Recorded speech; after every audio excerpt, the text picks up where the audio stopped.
Hello guys, आज की इस वीडियो में हम लोग क्लास 10 सब्जेक्ट साइंस यानी विज्ञान से ऑब्जेक्टिव एमसीक्यू क्वेश्चन को देखेंगे।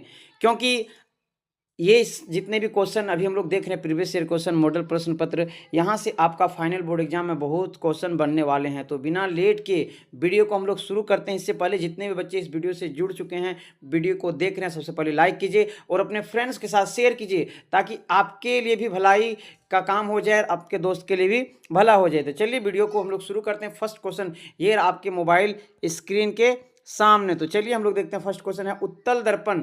जी हाँ, उत्तल दर्पण द्वारा बना प्रतिबिंब सदैव क्या होता है? आपको नीचे कमेंट बॉक्स में बता देना चाहिए तुरंत आंसर। उल्टा होता है, वास्तविक होता है, आवर्धित होता है, सीधा होता है। उत्तल दर्पण द्वारा बना प्रतिबिंब क्या होता है? हमेशा सीधा होता। ऑप्शन नंबर 4 बिल्कुल सही जवाब दें। जितने बच्चों ने ऑप्शन नंबर 4 चुने हैं, बिल्कुल सही जवाब दिए। आप ठीक से पढ़ाई कर रहे हैं। आपका शुरुआती बिल्कुल बहुत ही अच्छे क्वेश्चन से हुआ है। आई होप कि आप सभी क्वेश्चन में ज़्यादा से ज़्यादा क्वेश्चन का जवाब दे पाएंगे। तो चलिए नेक्स्ट क्वेश्चन की ओर आगे बढ़ते हैं। नेक्स्ट क्वेश्चन ये आपके सामने, गोलीय दर्पण का फोकस अंतर उसकी वक्रता त्रिज्या का कितना गुना होता है? 2 गुना, आधा, 4 गुना, इनमें से कोई नहीं। जी हाँ, गोलीय दर्पण का फोकस और वक्रता त्रिज्या में आपको बताना है कि कितना गुना होता है। गोलीय दर्पण की फोकस दूरी उसकी वक्रता त्रिज्या का कितना गुना होता है। तो मैं फॉर्मूला थोड़ा बता दूं कि दोनों में क्या संबंध है।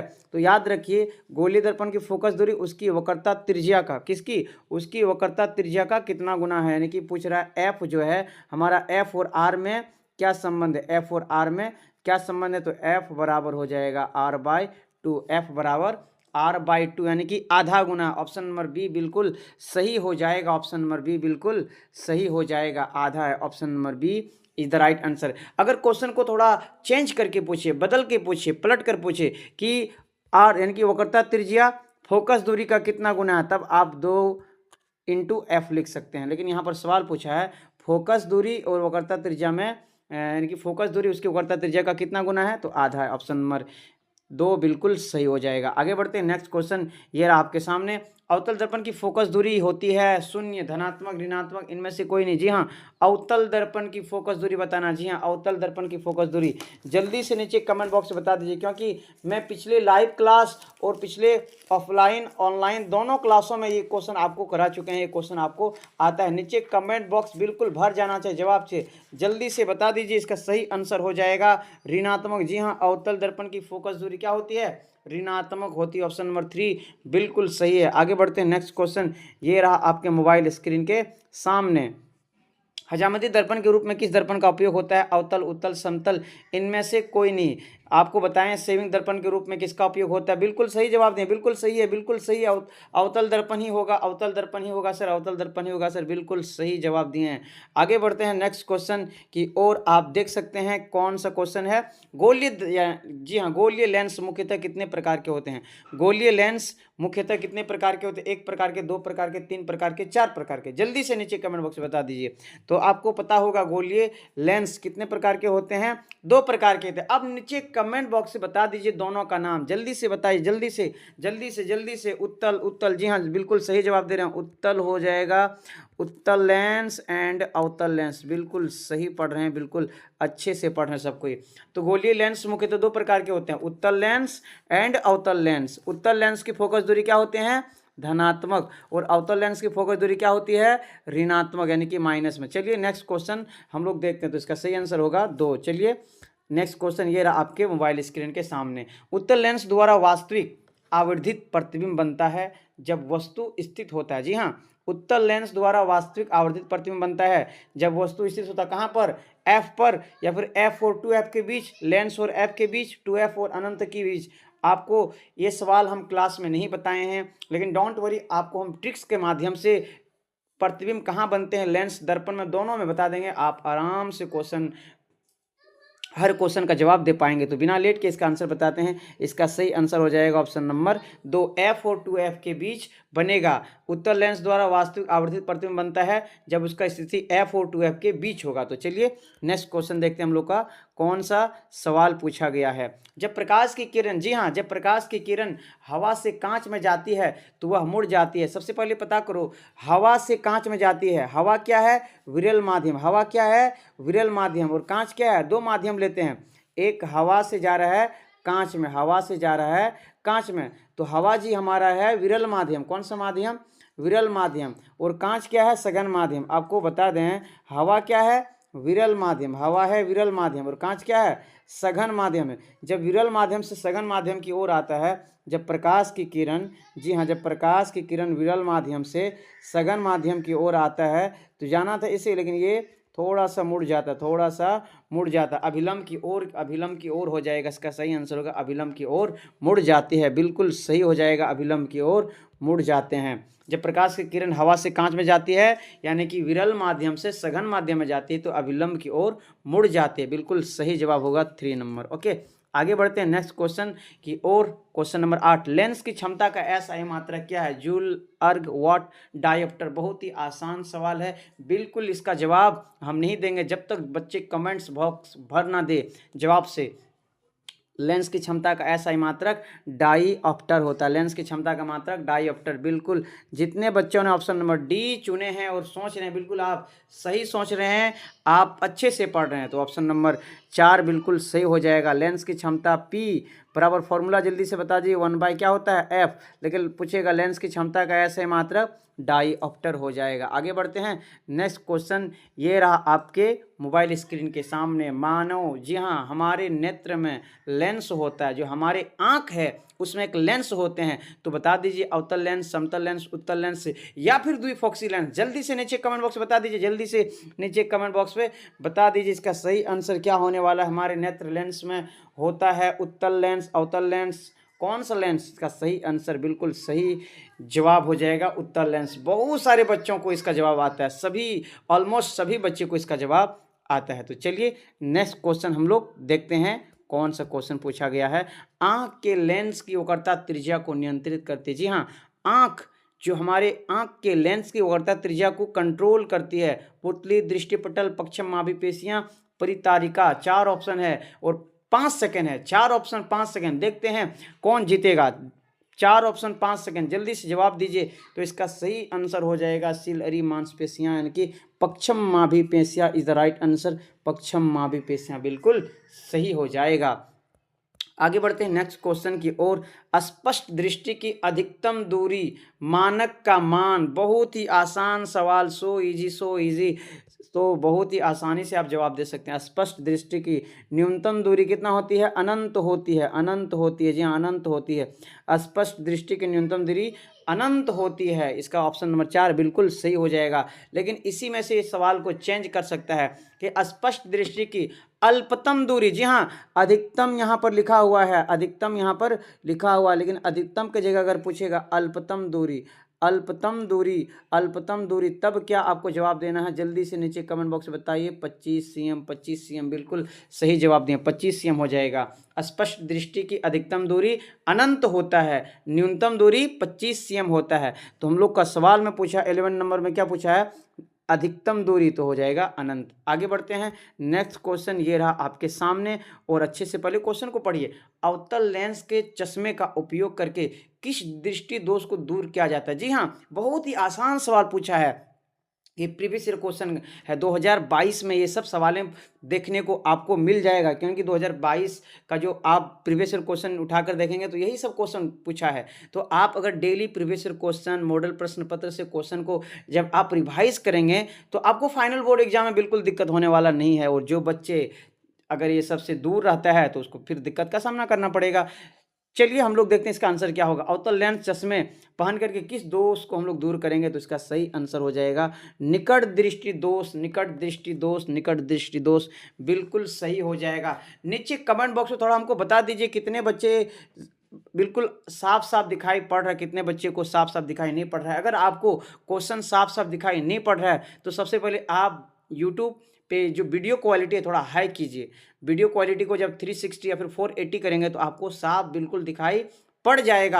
आप 144 पे मत रखिए, वीडियो अच्छा से नहीं दिखेगा। बिना लेट के वीडियो को हम लोग आगे बढ़ाते हैं। तो अवतल लेंस चश्मे का उपयोग करके हम लोग निकट दृष्टि दोष को दूर करेंगे। आप नीचे कमेंट बॉक्स बताए, जी हाँ, उत्तल लेंस चश्मे पहन करके, उत्तल लेंस का चश्मा पहन करके हम लोग किस दृष्टि दोष को दूर करेंगे, जल्दी से नीचे कमेंट बॉक्स में बताए। तो इसका सही आंसर हो जाएगा दीर्घ दृष्टि दोष को। उत्तल लेंस का अगर पूछेगा तो उत्तल लेंस में दीर्घ दृष्टि दोष को दूर करेंगे। लेकिन पूछेगा बताओ कौन सा दृष्टि दोष को दूर करेंगे द्विफोक्सी लेंस के द्वारा, तो उसमें याद रखिए जरा दृष्टि दोष को, जी हाँ जरा दृष्टि दोष को हम लोग द्विफोक्सी लेंस का उपयोग करेंगे, फिर बाईफोकस भी, द्विफोक्सी लेंस का उपयोग करके हम लोग दूर कर सकते हैं। ओके, आगे बढ़ते हैं नेक्स्ट क्वेश्चन की ओर।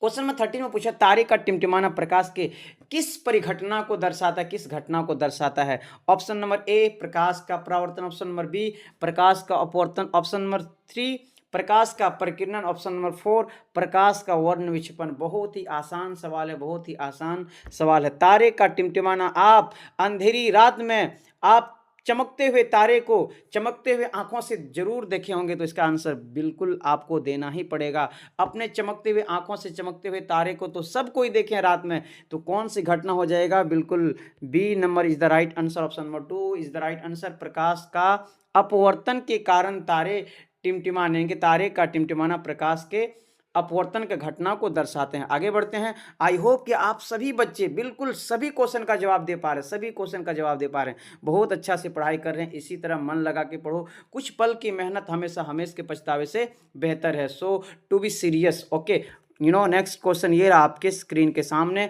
किसी अभिक्रिया में भाग लेने वाले पदार्थ को क्या कहते हैं। जी हाँ, किसी अभिक्रिया में भाग लेने वाले पदार्थ को क्या कहते हैं,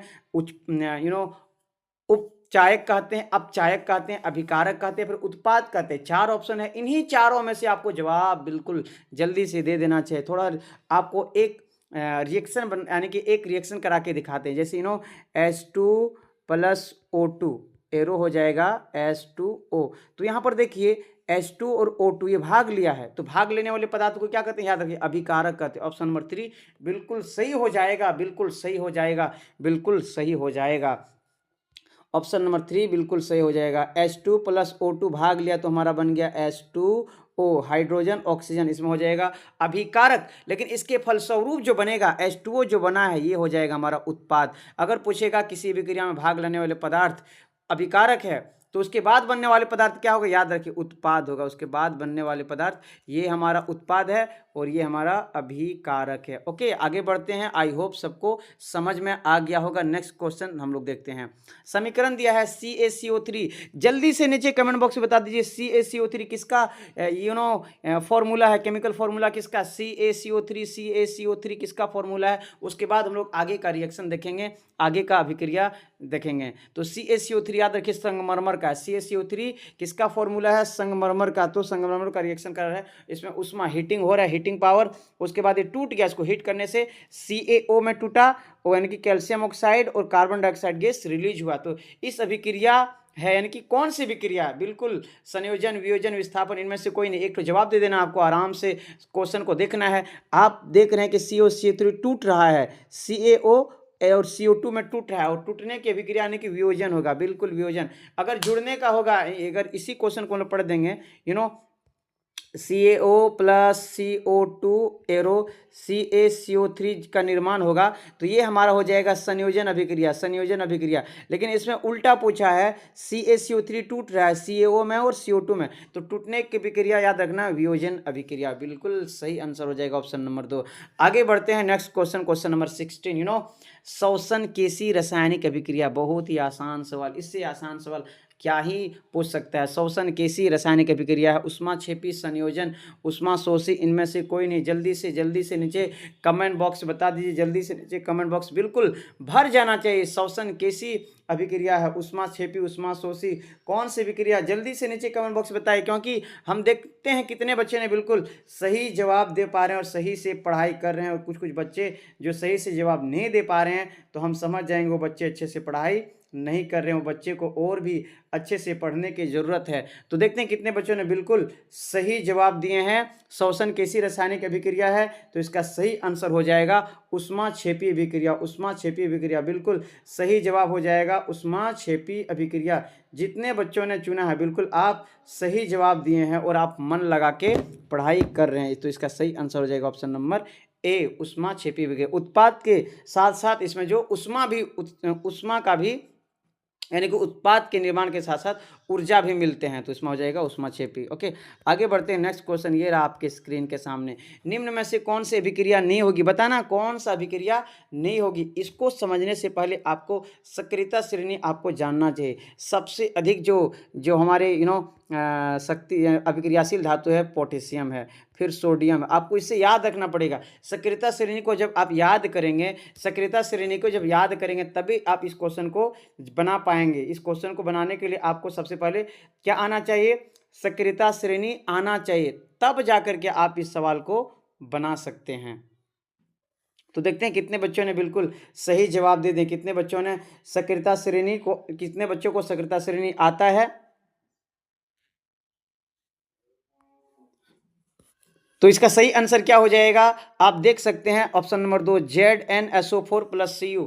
क्यों ये नहीं हो पाएगा रिएक्शन, क्यों नहीं रिएक्शन हो पाएगा, क्योंकि हमारा जिंक जो है कॉपर से ज़्यादा अभिक्रियाशील धातु है। जिंक धातु कॉपर से ज़्यादा अभिक्रियाशील धातु है, जिस कारण से जिंक कॉपर से यानी कि जो कॉपर है ये सल्फेट को नहीं छीन पाएगा, सल्फेट को नहीं छीन पाएगा। अगर ये रिएक्शन उल्टा रहता तब हो जाता। हम थोड़ा सक्रियता से आपको बता देते हैं। सबसे पहले है पोटेशियम, पोटेशियम के बाद है सोडियम, फिर है कैल्शियम, फिर है मैग्नीशियम, मैग्नीशियम के बाद है एल्युमिनियम, एल्युमिनियम के बाद है जिंक। देख रहे हैं जिंक आ गया, और जिंक के बाद है, हम थोड़ा बता देते हैं सरसरी पर, जिंक के बाद है आयरन, आयरन के बाद है सीसा, हाइड्रोजन, कॉपर, कॉपर एकदम बहुत ही नीचे है, यानी कि बहुत ही पीछे है। जिंक ज़्यादा पावरफुल है और कॉपर क्या है, जिंक ज़्यादा पावरफुल है, कॉपर कम पावरफुल है, जिस कारण से कॉपर इसके सल्फेट को नहीं छीन पाएगा, विस्थापित नहीं कर पाएगा। तो बिल्कुल इसका सही आंसर हो जाएगा ऑप्शन नंबर 2।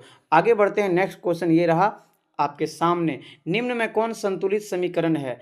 आपको बाईं और दाईं ओर के परमाणुओं की संख्या, तत्वों की परमाणु की संख्या को बराबर करना है। जिसका बराबर रहेगा वो संतुलित रहेगा, जिसका बराबर नहीं रहेगा दोनों साइड, वो संतुलित बिल्कुल नहीं रहेगा। तो चलिए हम लोग चेक करते बिना लेट किए। ओके, तो हम लोग फर्स्ट ऑप्शन को देखते हैं, सोडियम। फर्स्ट ऑप्शन में है देखो सोडियम प्लस H2O, तो इसमें सोडियम 1 है।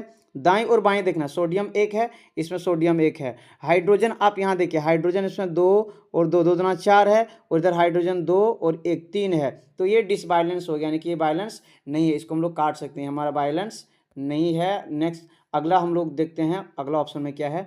इसमें आयरन 3 है, Fe3 है, इसमें भी Fe3 है। ओके, बिल्कुल बराबर है। इसमें हाइड्रोजन 4 दूना 8 और इसमें हाइड्रोजन 4 दूना 8, बिल्कुल बराबर है। आगे बढ़ते हैं हम लोग, देखिए इसमें ऑक्सीजन 1 है, इसमें ऑक्सीजन ऑक्सीजन इसमें 4 है। ऑक्सीजन कितना है, 4 है। ऑक्सीजन इसमें 4 है और इसमें भी ऑक्सीजन 4 है, बिल्कुल ये बैलेंस है। तो हम लोग का सही आंसर हो जाएगा ऑप्शन नंबर 2, बिल्कुल सही हो जाएगा। जिसके बाईं और दाईं यानी कि दोनों साइड में हम लोग मिलाएं तो बिल्कुल ऑप्शन नंबर 2 संतुलित समीकरण है, दोनों और बैलेंस है।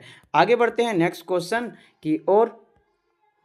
अभिक्रिया ZnO + C, arrow Zn + CO में किसका उपचयन हो रहा है, किसका उपचयन हो रहा है। जिसकी याद रखना, जिसके साथ ऑक्सीजन जुड़ेगा उसका उपचयन हो रहा है, और जिसके साथ ऑक्सीजन हटेगा उसका अपचयन हो रहा है। आपको अच्छे से कोई समझ लेना चाहिए, क्योंकि हम ना जाने कितने क्लासों में ये सारे सवाल आपको पढ़ा चुके हैं, कितना बताएंगे लाइव क्लास में। जो बच्चे लाइव क्लास में आ रहे हैं उसको तो कोई दिक्कत ही नहीं होगा, जो बच्चे ऑफलाइन भी आ रहे हैं उसको भी दिक्कत का सामना उतना करना नहीं पड़ेगा। लेकिन जो बच्चे आते हैं दोनों क्लास में और पढ़ते नहीं है उसको सबसे ज़्यादा दिक्कत होगा। तो बिना लेट किए इसको समझते हैं। ZnO CO का रिएक्शन हुआ तो Zn अलग हो गया CO से। तो जब देखो ZnO से हटा ऑक्सीजन, ZnO से ऑक्सीजन हट गया, देख रहे हैं ZnO से ऑक्सीजन हट गया और चल गया CO में। तो जिसके पास ऑक्सीजन का वृद्धि होगा, इसके पास ऑक्सीजन नहीं था, ऑक्सीजन आ गया तो इसका उपचयन हो रहा है। तो ऑप्शन नंबर C, कार्बन का क्या हो रहा है, उपचयन।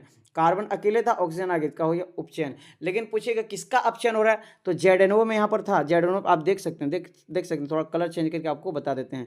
ZnO में हमारे ऑक्सीजन थे, लेकिन ZnO में रिएक्शन के बाद ऑक्सीजन हट गया तो इसका अपचयन हो रहा है। इसका क्या हो रहा है, अपचयन हो रहा है, इसका अपचयन हो रहा है, और कार्बन का उपचयन हो रहा है। तो इसका सही आंसर हो जाएगा ऑप्शन नंबर 2, बिल्कुल सही हो जाएगा। ऑप्शन नंबर 2 बिल्कुल सही हो जाएगा। आगे बढ़ते हैं नेक्स्ट क्वेश्चन की ओर हम लोग आ जाते हैं। कौन सा पदार्थ लाल लिटमस पत्र को नीला कर देता। बहुत ही आसान सा सवाल पूछा है, बहुत ही ये एक आसान होता है ना, उससे भी आसान क्वेश्चन पूछ दिया। कौन सा पदार्थ लाल लिटमस पत्र को नीला कर देता है। जी हाँ, लाल लिटमस पत्र को क्या कर देता है, लाल लिटमस पत्र को, ये लाल लिटमस पत्र को जा करके क्या कर देता है, लाल को नीला कर देता है। जी हाँ, लाल को नीला में बदल देता है। आपको सही से आपको जवाब देना है, तो इसका सही आंसर हो जाएगा क्षार। क्षार लाल लिटमस पत्र को नीला कर देता है। जी हाँ, क्षार लाल लिटमस पत्र को क्या कर देता है, क्षार लाल लिटमस पत्र को नीला कर देता है। लाल को ये क्या कर देता है, नीला कर देता है। और अम्ल का बताओ, अम्ल लिटमस पत्र पर प्रभाव क्या होता है, अम्ल का लिटमस पत्र पर प्रभाव क्या होता है, अम्ल का लिटमस पत्र पर प्रभाव क्या होता है। जल्दी से नीचे कमेंट बॉक्स बताएं, क्योंकि हम लोग बहुत ही ज़्यादा क्वेश्चन देखने वाले हैं, लगभग 40 क्वेश्चन देखने वाले हैं। तो याद रखिए, जो हमारे क्षारक है लाल लिटमस पत्र को नीला कर देता है, और जो अम्ल है, अम्ल क्या करते हैं, नीले लिटमस पत्र को लाल कर देते हैं, नीले लिटमस पत्र को लाल कर देते हैं। अम्ल क्या करते हैं, अम्ल क्या करते हैं, नीले को लाल करेगा, याद रखना, नीले को लाल करेगा, और क्षार लाल को नीला करेगा। तो ऑप्शन नंबर 2 इसका सही आंसर हो जाएगा। आगे बढ़ते हैं, ये रहा आपके स्क्रीन के सामने कौन सा क्वेश्चन है, निम्न में कौन दुर्बल अम्ल है। जी हाँ, निम्न में कौन दुर्बल अम्ल है। दुर्बल अम्ल मतलब कमजोर अम्ल है ना। तो HCl, H2SO4, HNO3, CH3, COOH। तो इसका बिना लेट के आंसर बता देते हैं। इसका सही आंसर हो जाएगा CH3COOH। ये दुर्बल अम्ल है, कमजोर अम्ल है। HCl, HNO3, H2SO4 ये प्रबल अम्ल है। ये क्या है, प्रबल अम्ल है। लेकिन इसका सही आंसर हो जाएगा दुर्बल में CH3COOH। इसका जल्दी से नाम बता दीजिए, जल्दी से नीचे कमेंट बॉक्स में नाम बताए। CH3COOH किसका केमिकल फार्मूला, किसका केमिकल फार्मूला है। तो इसका सही आंसर हो जाएगा एसिटिक अम्ल का है। एसिटिक अम्ल इज द राइट आंसर हो जाएगा। एसिटिक अम्ल का ये फॉर्मूला है। तो एसिटिक अम्ल एक दुर्बल अम्ल का उदाहरण। आगे बढ़ते हैं, अब हम लोग क्वेश्चन नंबर 22 देखिए। अम्ल के जलीय विलयन में, जी हाँ, अम्ल के जलीय विलयन में उत्पन्न होता है H+ ion, OH- ion, Na+ ion, O- ion. बहुत ही आसान सवाल पूछे। आप देख सकते हैं, जब आप पढ़ेंगे तो हर सवाल आपको आसान लगेगा। कुछ बच्चे को ये भी सवाल डिफिकल्ट लगेगा, लेकिन इससे आसान सवाल नहीं आ सकता है। याद रखिए, अम्ल के जलीय विलयन में उत्पन्न होता है H+ आयन, OH- आयन। जल्दी से नीचे कमेंट बॉक्स बता दीजिए। हम थोड़ा सा आपको और भी आसान कर देते हैं। आप देख सकते हैं कि Na आयन नहीं होगा और O- आयन नहीं होगा। आपको इन्हीं दोनों में से जवाब देना, आपको इन्हीं दोनों में से जवाब देना है, इन्हीं दोनों में से जवाब देना है। अम्ल के जलीय विलयन में उत्पन्न होता है। सही जवाब, सही जवाब बिल्कुल। कुछ बच्चे सोच रहे हैं, जल्दी से जवाब दीजिए। इसका सही आंसर हो जाएगा, अम्ल अपने जलीय विलयन में H+ आयन उत्पन्न करते हैं, और क्षार अपने विलयन में, यानी कि क्षारक अपने जलीय विलयन में, याद रखिए, OH- आयन उत्पन्न करते हैं। अम्ल पूछेगा तो H+ आयन, और क्षारक पूछने पर OH- आयन उत्पन्न करते हैं। आगे बढ़ते हैं नेक्स्ट क्वेश्चन की ओर। हम लोग बहुत ही जल्दी खत्म करेंगे इस वीडियो को, ताकि आपका टाइम बचेगा और कम टाइम में हम लोग ज़्यादा से ज़्यादा क्वेश्चन की ओर जाएंगे। तो दही में कौन सा अम्ल पाया जाता है, टार्ट्रिक अम्ल, फॉर्मिक अम्ल, लैक्टिक अम्ल, सिट्रिक अम्ल। जी हाँ, सब कोई बच्चे दही खाए होंगे, दही देखे होंगे। तो दही में कौन सा अम्ल पाए जाते हैं, जल्दी से नीचे कमेंट बॉक्स बताइए। तो इसके तो सवाल आपको बच्चा को पता है, लैक्टिक अम्ल, बिल्कुल सही, लैक्टिक अम्ल इज द राइट आंसर। आगे बढ़ते हैं, अम्लीय विलयन का पीएच मान, बहुत ही आसान सा सवाल है। अम्लीय विलयन का पीएच मान कितना होता है, 7, 7 से कम, 7 के बराबर, या फिर 7 से अधिक। जल्दी से नीचे कमेंट बॉक्स बता दीजिए, अम्लीय विलयन का पीएच मान कितना होता है। बिल्कुल सही जवाब इसका हो जाएगा। जितने भी बच्चों ने ऑप्शन नंबर 2 को लॉक किया, यानी कि ऑप्शन नंबर 2 को लॉक किया, बिल्कुल सही हो जाएगा, 7 से कम। अम्ल विलयन का पीएच मान 7 से कम होता है। अम्ल का जो पीएच जो प्रास होता है, पीएच प्रास थोड़ा बता दीजिए, पीएच प्रास थोड़ा बता दीजिए, कहाँ से कितना है पीएच प्रास थोड़ा बता दीजिए। 0 से 14 तक होता है, और बीच में 7 देते हैं। 7 क्या है, 7 केवल उदासीन, और 7 से जब कम रहेगा, 7 से, तो हो जाएगा अम्ल। ये हम पिछले क्लास में पढ़ा चुके हैं। अगर 7 से कम हो जाएगा तो अम्ल, और 7 से अधिक हो जाएगा तो हो जाएगा क्षारक। 7 से अधिक होने पर क्षारक, 7 से कम होने पर अम्ल, और केवल 7 रहेगा, केवल 7 रहने पर उदासीन। एक केवल 7 रहने पर हो जाएगा उदासीन, केवल 7 रहने पर उदासीन हो जाएगा, उदासीन हो जाएगा। तो यहाँ पर हम लोग को सवाल पूछा है, बताइए कि अम्लीय विलयन का पीएच मान 7 से कम होता है। बिल्कुल सही जवाब दें। आगे बढ़ते हैं नेक्स्ट क्वेश्चन, कौन क्षारीय अधिक है, जिसका पीएच मान 7 से अधिक रहेगा। हम लोग को पता है, अभी तुरंत पढ़े हैं, जिसका पीएच मान 7 से अधिक रहेगा वो क्षारीय होगा। लेकिन यहाँ सवाल थोड़ा सब सवाल में है, यानी कि 7 से अधिक है, 8, 12, 10, 14। तो पीएच प्रास आपको देखना इन चारों में से सबसे ज़्यादा किसका है? जिसका पीएच मान सबसे ज़्यादा होगा, जिसका पीएच मान सबसे ज़्यादा होगा, जिसका पीएच मान सबसे ज़्यादा होगा वो हमारा सही आंसर हो जाएगा। तो इसका सही आंसर हो जाएगा ऑप्शन नंबर 4, बिल्कुल सही हो जाएगा ऑप्शन नंबर 4। सबसे अधिक क्षारीय कौन है? जिसका पीएच मान 14 है। ओके, आगे बढ़ते हैं नेक्स्ट क्वेश्चन की ओर। देखिए, विरंजक चूर्ण का रासायनिक सूत्र। जी हाँ, विरंजक चूर्ण का रासायनिक सूत्र आपको बताना है। फर्स्ट ऑप्शन में दिया हुआ है CaCO3, CaCl2O3, CaOCl2 and CaHCO3 का होल 2। 4 ऑप्शन है, इन्हीं चारों में से आपको जवाब देना है। जल्दी से जवाब दीजिए, जल्दी से जवाब दीजिए। इसका सही आंसर हो जाएगा CaOCl2। ये VVI क्वेश्चन है, पिछले क्लास यानी कि प्रीवियस ईयर क्वेश्चन में बहुत आपको देखने को मिल जाएगा। विरंजक चूर्ण का रासायनिक नाम और विरंजक चूर्ण का अनुसूत्र। तो CaOCl2 विरंजक चूर्ण का रासायनिक सूत्र है। अब विरंजक चूर्ण का दूसरा नाम क्या है? जल्दी से नीचे कमेंट बॉक्स में बताइए, जल्दी से। ब्लीचिंग पाउडर, ब्लीचिंग पाउडर, बिल्कुल सही जवाब, ब्लीचिंग पाउडर। ब्लीचिंग पाउडर है विरंजक चूर्ण का दूसरा नाम। सही से जवाब दे रहे हैं, मन लगाकर इसी तरह पढ़िए। कुछ टाइम है, यानी कि बाकी है, ज़्यादा टाइम है नहीं, 1 मंथ का टाइम है और इसी 1 मंथ में आपको इतना अच्छा कड़ी मेहनत करना है और हार्ड वर्क के साथ, स्मार्ट वर्क के साथ आपको अच्छा रिजल्ट के साथ घर लौटना है। तो क्वेश्चन नंबर 27 देखिए, क्वेश्चन नंबर 27।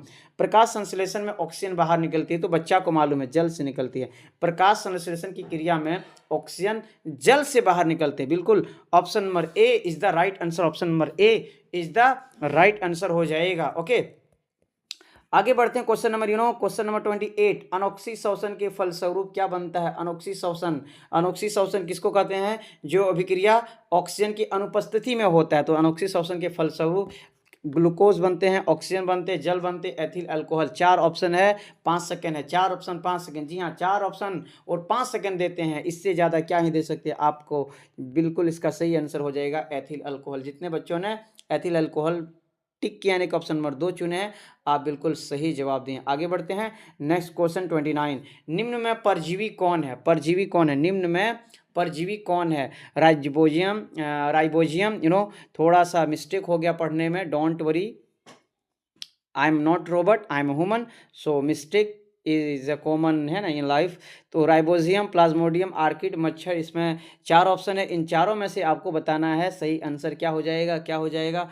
परजीवी जो अपना पेट भी भर लेगा और किसी को मारेगा भी नहीं, है ना, जो दूसरे जीव पर आश्रित होते हैं। तो उसका सही आंसर हो जाएगा प्लाज्मोडियम। ऑप्शन नंबर 2 बिल्कुल सही हो जाएगा, प्लाज्मोडियम, प्लाज्मोडियम, प्लाज्मोडियम।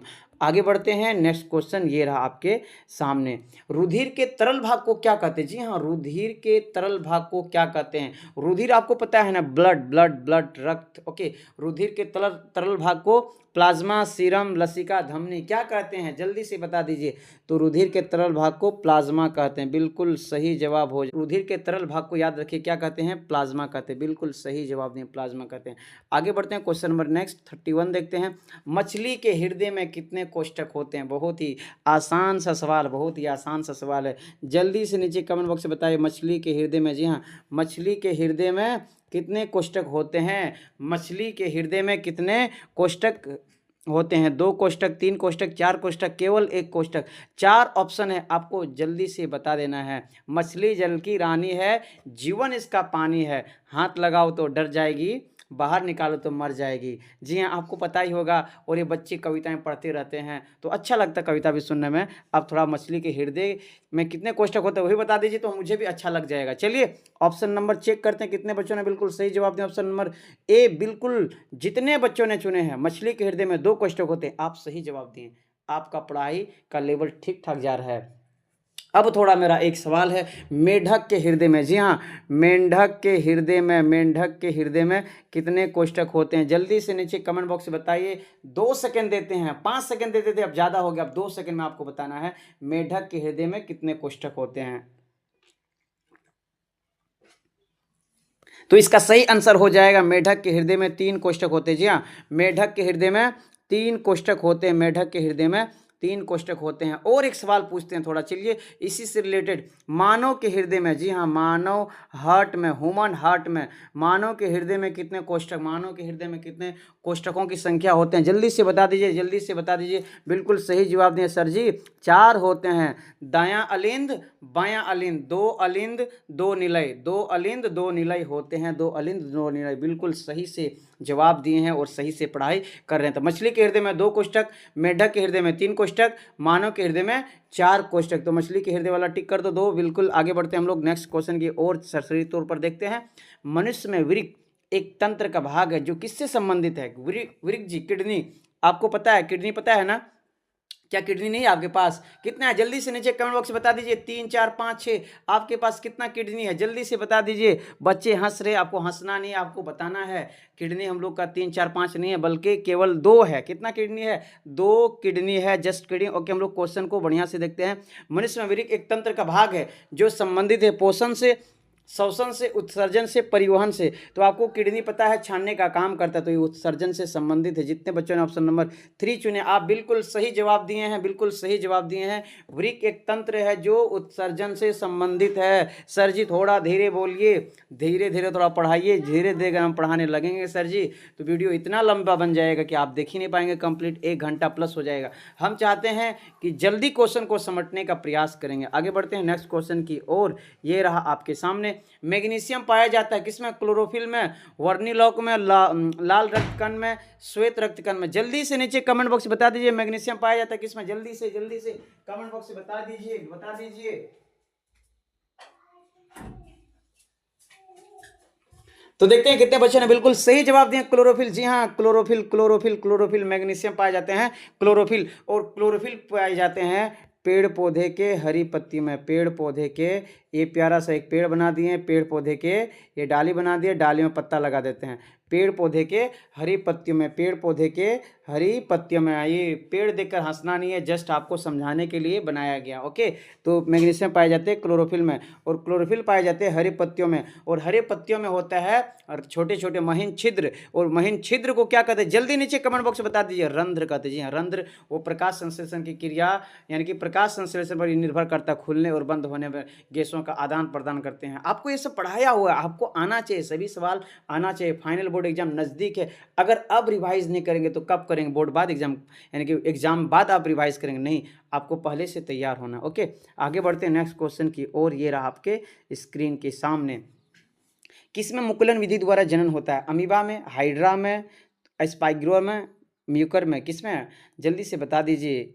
अमीबा में, हाइड्रा में। ये आपको इन्हीं 2 में से जवाब देना है। मुकुलन विधि द्वारा जनन किसमें होता है? अमीबा में, हाइड्रा में। 2 ऑप्शन आपको हम छांट दिए हैं, 2 ऑप्शन देते हैं और इन्हीं में से एक जवाब देना है। तो हम पिछले लाइव क्लास में हाइड्रा का एक चित्र बनाए थे, हाइड्रा का एक चित्र आपको दिखाए थे और पूछे थे उसमें हाइड्रा में कौन सा जनन होता है? मुकुलन। तो इसका सही आंसर हो जाएगा हाइड्रा में मुकुलन विधि द्वारा जनन होता है। आगे बढ़ते हैं नेक्स्ट क्वेश्चन हम लोग देखते हैं। एड्स रोग किसके कारण होता है? जी हाँ, जीवाणु, फंगस, विषाणु, प्रोटोजोआ। तो इसका सही आंसर आपको नीचे कमेंट बॉक्स से बता देना है। हम तो चेक करेंगे कितने बच्चों ने सही पढ़ाई कर रहे हैं और कितने बच्चों ने बिल्कुल ठकेतगिरी, यानी कि मन लगाकर पढ़ाई नहीं कर रहे हैं, अपना पैसा भी बर्बाद कर रहे हैं, अपना टाइम बर्बाद कर रहे हैं, पेरेंट्स का भी पैसा बर्बाद कर रहे हैं, पेरेंट्स का भी टाइम बर्बाद कर रहे हैं। तो कहीं ना कहीं अफसोस होगा आप ही के लिए। पेरेंट्स, हम लोग का पेरेंट्स जितने भी कमाते हैं और डेली लाइफ का जो स्ट्रगल करते हैं, हम ही लोग के लिए करते हैं। तो हम लोग को भी चाहिए कि हम लोग अच्छा से पढ़े, अपने पेरेंट्स का भी नाम रोशन करें, अपने टीचर्स का भी नाम रोशन करें, अपने गांव वाले का भी नाम रोशन करें। तो कहीं ना कहीं तुम्हारा भी नाम रोशन हो जाएगा। आप पढ़ेंगे तो गांव वाला का भी नाम होगा, आपका भी नाम होगा, बहुत आदमियों आपको आपको अच्छे बोलेंगे। तो एड्स रोग किसके कारण होता है? विषाणु के कारण। ऑप्शन नंबर 2 जितने बच्चों ने चुने बिल्कुल सही जवाब हो जाएगा, बिल्कुल सही जवाब हो जाएगा। आगे देखिए, परागकोश में होता है बाह्यदल, अंडाशय, परागकण। ये हम पिछले लाइव क्लास में पूछे हैं, ज़्यादा टाइम नहीं लेंगे। इसका सही आंसर हो जाएगा परागकण होगा। परागकोश में होता है परागकण। पिछले लाइव क्लास, ऑफलाइन ऑनलाइन दोनों क्लासों में इसका क्वेश्चन आ चुका है। पूर्ण विकसित अंडाशय कहलाता है फल, बीज, बीजांड, इनमें से कोई नहीं। जल्दी से नीचे कमेंट बॉक्स में बता दीजिए। पूर्ण विकसित, पूरी तरह विकसित हो जाएगा तो फल बन जाएगा, और फल बनने के बाद हम लोग खा जाएंगे उसको। खाने के बाद हम लोग को विटामिन वगैरह मिल जाएगा, उससे थोड़ा अच्छा रहेगा बॉडी वगैरह, ठीक है। तो पूर्ण विकसित अंडाशय कहलाता है फल। सही आंसर हो जाएगा ऑप्शन नंबर ए। आगे बढ़ते हैं नेक्स्ट क्वेश्चन की ओर। ये रहा, आप देख सकते हैं स्क्रीन में, अनवीकरणीय ऊर्जा स्रोत। जी हाँ, अनवीकरणीय ऊर्जा स्रोत, पवन, कोयला, सूर्य, जल। सबसे पहले सर जी समझा दीजिए अनवीकरणीय क्या है। जी हाँ, बिल्कुल समझाएंगे। अनवीकरणीय ऊर्जा क्या है? ऐसे ऊर्जा स्रोत जिसका एक बार उपयोग करेंगे दोबारा इसका उपयोग नहीं कर सकते, यानी कि वो क्या हो जाएगा, खत्म हो जाएगा। और नवीकरणीय इसका उल्टा क्या है? नवीकरणीय। ऐसे ऊर्जा स्रोत, नवीकरणीय ऊर्जा स्रोत में क्या है? ऐसे ऊर्जा स्रोत जिसका दोबारा उपयोग किया जा सकता है, नवीकरणीय कहलाता है। लेकिन इसमें पूछा है अनवीकरणीय ऊर्जा स्रोत क्या है, तो हम लोग ऑप्शन चेक करते हैं। पवन ऊर्जा, पवन ऊर्जा को हम लोग बार बार उपयोग कर सकते हैं। सूर्य का रोशनी बार बार उपयोग कर सकते हैं। जल बार बार उपयोग होने वाला है। ये तीनों नवीकरणीय है। तो बचा क्या?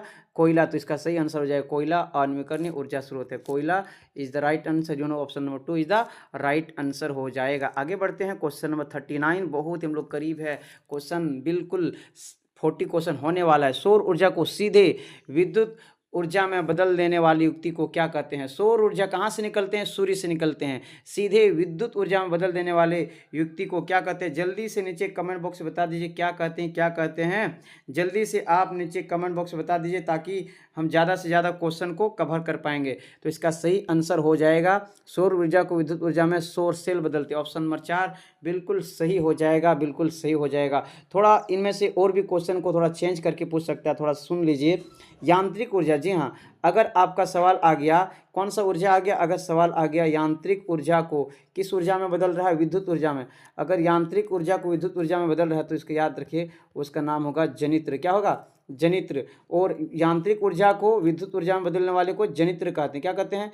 जनित्र कहते हैं। नेक्स्ट आपको पूछ सकता है कि विद्युत ऊर्जा को, जी हाँ, विद्युत ऊर्जा को अगर बदल रहा है यांत्रिक ऊर्जा में, उल्टा कर दिया, अगर विद्युत ऊर्जा को यांत्रिक ऊर्जा में बदल रहा है तो याद रखिए वो है विद्युत मोटर। क्या है? विद्युत मोटर। ये सब सवाल आपको आना चाहिए। विद्युत मोटर। अगर पूछेगा रासायनिक ऊर्जा, जी हाँ, पूछेगा अगर रासायनिक ऊर्जा, रासायनिक ऊर्जा को बदल रहा है अगर विद्युत ऊर्जा में तो ये हो जाएगा बैटरी, वो हो जाएगा बैटरी। और यहाँ पर सवाल पूछा है नेक्स्ट देखिए, सौर ऊर्जा को सीधे विद्युत ऊर्जा में बदल रहा है तो ये होगा सौर सेल। ऑप्शन नंबर 4 बिल्कुल सही जवाब दें। तो क्वेश्चन को रटना नहीं है, रट्टू तोता नहीं बनना है, आपको पढ़ाकू बाबा बनना है। जी हाँ, ये भी नहीं बनना है, आपको अच्छे से पढ़ना है और एक अच्छा स्टूडेंट्स बनना है, कोई बाबा वगैरह नहीं बनना है। निम्नलिखित में कौन मुख्यतः जैव गैस का संगठक है? जैव गैस का संगठक क्या है? हाइड्रोजन, एथेन, ब्यूटेन, मेथेन, ये पढ़ा चुके हैं। और इसी सवाल से यानी कि इसी चैप्टर से रिलेटेड चैप्टर 4 का ये सवाल है, कार्बन एवं उसके यौगिक, जो हम अभी क्लास में पढ़ा रहे हैं, रिवाइज करा रहे हैं। और जो बच्चे नहीं पढ़े उसको न्यू क्लास मिल रहा है ऑफलाइन।